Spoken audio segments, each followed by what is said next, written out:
प्रभावित था कि इन्होंने स्कूल में विद्यालय की व्यवस्था कैसे प्रभावी रूप से संचालित कर रखी है, ये उसके बारे में बताएंगे कि क्या किया इन्होंने आखिर।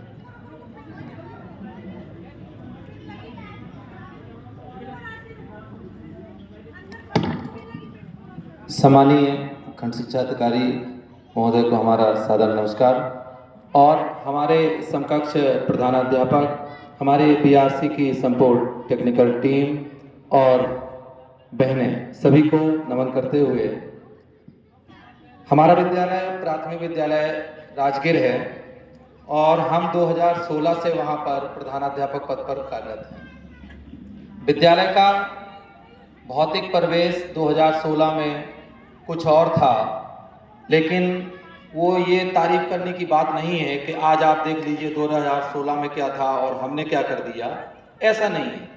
ये सभी का लगातार प्रयास का ही परिणाम होता है जब विद्यालय की व्यवस्थाएं गतिमान तरीके से बढ़ती हैं।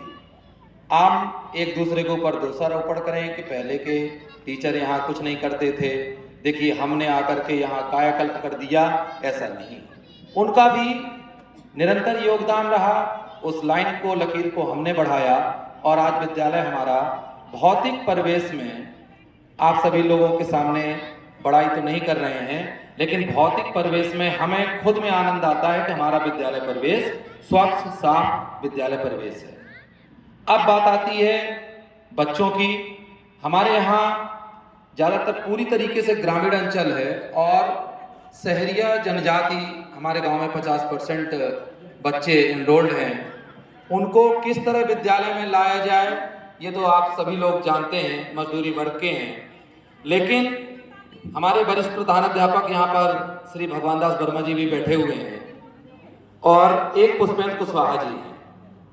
हम लोगों का क्या रहता है कि जो भी पहले पहुंचेगा तो मोटरसाइकिल विद्यालय में खड़ी नहीं होगी उनकी, वो सीधे गांव के छोर तक जाएंगे और जयराम जी करके हो गए। फिर लोगों को पता चल जाता है और साथ ही साथ बच्चों को कि सर तो यहाँ तक आए हैं, तो उनको ये लगता है कि बुलाने आए हैं। तो उनके गार्जियंस भी कहते हैं कि सर बुलाने आए थे, चल भाग स्कूल।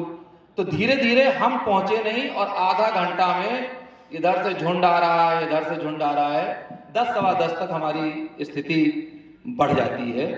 और बाकी विद्यालय की जो गतिविधियां हैं, हमारी सहायक अध्यापिका मीनू अग्रवाल, और हमारे यहाँ कंपोजिट नहीं है सर, बताना चाहेंगे, अलग अलग विद्यालय हैं, लेकिन हम लोग पूरे स्टाफ का, प्रज्ञा कौशिक हुई, चाहे दीपशिका हुई, साइंस टीचर हैं, इनका टीएलएम निर्माण में हमको जबरदस्त सहयोग मिलता है। इसकी तारीफ हम खुले मंच से कर रहे हैं। जो भी उनको लगा कि हमारे बच्चे प्राइवेट में हैं, वो क्या चीज़ बना सकते हैं, तो कभी कभी तो ऐसा होता है बच्चों के मॉडल वहाँ से ख़त्म हुए तो मॉडल भी विद्यालय के अंदर ला करके, और उन बच्चों को भी वहाँ वर्किंग मॉडल भी हैं और नॉन वर्किंग मॉडल भी हैं, वो हम लोग विद्यालय में बच्चों के साथ रखते हैं। और बच्चों को रुचिपूर्ण तरीके से शिक्षा का वातावरण उपलब्ध कराना ये हमारा कर्तव्य है। तो हम प्रधानाध्यापक होने के नाते हमने मैम से कहा कि आपको जो भी संसाधन चाहिए, हमारी पहला दायित्व है अपने स्टाफ को चाक, डस्टर, श्यामपट, ब्लैक बोर्ड, भौतिक परिवेश, गार्जियंस की कोई समस्या ना हो, बैठने उठने चटाई, सारी व्यवस्थाएं ये आप हमारे ऊपर छोड़िए। पहला आप दायित्व थोड़ा शिक्षण कार्य संभाल लीजिए। बाकी हम भी क्लास लगाते हैं, ऐसा नहीं है कि हम प्रधानाध्यापक की तरह अलग कुर्सी पर बैठते हैं। उससे क्या थोड़ा अच्छा नहीं लगता है कि हम कोई अधिकारी तो है नहीं, वहाँ है तो टीचर ही, भले पद मिल गया है।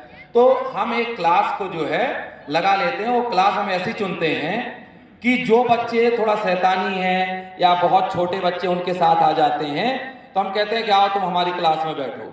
तो उनको हम अपने जो टैबलेट मिले हैं उनके माध्यम से, अपने मोबाइल के माध्यम से थोड़ा सा वीडियो वगैरह दिखाते हैं, तो वो बच्चे कम से कम अगली क्लास को डिस्टर्ब नहीं कर सकते हैं। और रही बात निपुण, अभी सर भी गए थे तो सर ने बच्चों से पूछा, एक अभी सर ने बताया था कि इसमें अपने निपुण उसमें गुणन आ गया है, जैसे 1 धन 1 बराबर 3, अब इसको गुणज के रूप में लिखें।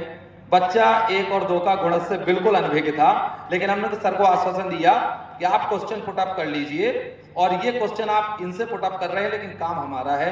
हमने उसको गौर किया और बच्चों को हम उस पर जो है, जैसे एक अपना संख्या का क्रम बढ़ा और आपका पैटर्न बढ़ा और आपका नोट और ये जो जानकारी है, ये 3 चीजें अलग बढ़ी हैं, उस पर हम लोग काम करा रहे हैं। बच्चे की उपस्थिति बढ़ाने का पहला प्रयास और विद्यालय को निपुण बनाने का हमारा प्रयास जारी है। बहुत बहुत धन्यवाद, आप सभी को सर प्रणाम।